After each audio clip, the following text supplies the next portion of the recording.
Voto eletrônico é auditável e seguro em todo o processo eleitoral, diz área técnica do TCU.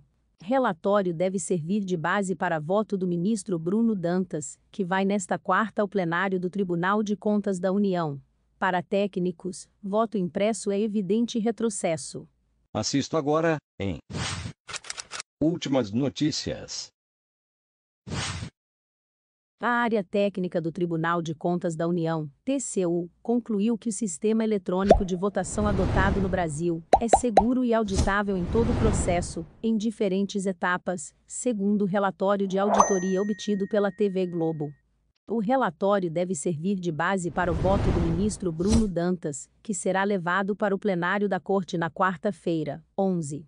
Nesta terça, 10, a Câmara dos Deputados vota a proposta de emenda à Constituição, PEC, do voto impresso, defendida pelo presidente Jair Bolsonaro, que tem feito ataques sem provas ao sistema eleitoral.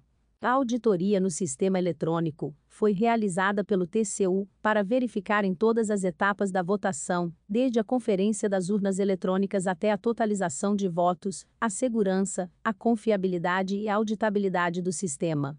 Foram utilizados como parâmetros as eleições gerais de 2018 e as municipais de 2020.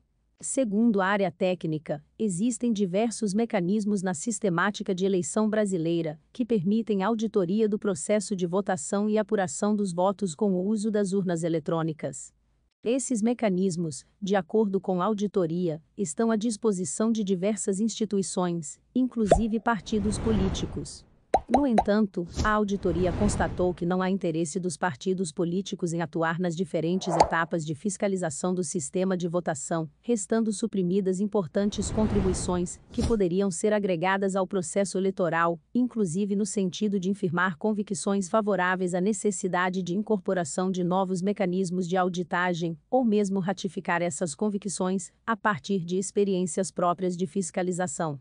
Os técnicos acrescentam ainda que há mecanismos de verificação e auditoria que permitem a qualquer eleitor verificar a fidedignidade dos votos registrados, caso do boletins de urna, BUL, que tornam público o resultado de cada sessão eleitoral em boletins fixados em todos os locais de votação, logo após as eleições. Os técnicos do TCU classificam a PEC do voto impresso como um evidente retrocesso porque, segundo eles, o sistema de votação passaria a priorizar as cédulas físicas e a contagem manual em vez do voto eletrônico. O voto impresso também levaria a um sistema com maior intervenção humana, sendo mais oneroso, mais moroso e com maior risco de fraudes, segundo os técnicos do TCU. De acordo com o relatório, uma eventual alteração do sistema pode trazer os seguintes riscos às eleições. Além dos riscos mencionados acima, a auditoria do TCU destaca que, provavelmente, o sistema é impossível de ser implementado integralmente num único ciclo eleitoral, devido às suas complexidades e por exigir recursos humanos e financeiros hoje não disponíveis na Justiça Eleitoral. Por isso, a implantação do voto impresso poderia impactar negativamente a dinâmica da votação e da apuração às eleições de 2022, segundo a área técnica do TCU. O custo estimado para a implementação do voto impresso é de R$ 2 bilhões. A eventual incorporação de novos mecanismos de auditagem do voto depende de decisão soberana no Congresso Nacional, mediante a ponderação das eventuais vantagens advindas de uma sistemática de votação eletrônica, que funciona há 21 anos, sem registros comprovados de fraude, e dos riscos reais de retrocesso diante do reconhecido histórico de fraudes eleitorais de toda a espécie identificadas à época da votação em papel depositado em urna física, diz a auditoria do TCU. A Comissão Especial da Câmara, que analisou a PEC do voto impresso, aprovou parecer pela rejeição e pelo arquivamento da proposta na última sexta, 6. Naquele momento, o presidente da Casa, Arthur Lira, PP Alagoas, já havia dito que levaria o tema a plenário, para que os 513 deputados pudessem votar.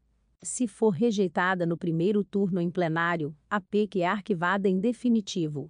Se for aprovado em 2 turnos, por 3/5 dos parlamentares, o texto é enviado para análise do Senado. Se inscreva para acompanhar a cobertura desta e de muitas outras notícias. Veja também essas outras notícias que podem ser do seu interesse.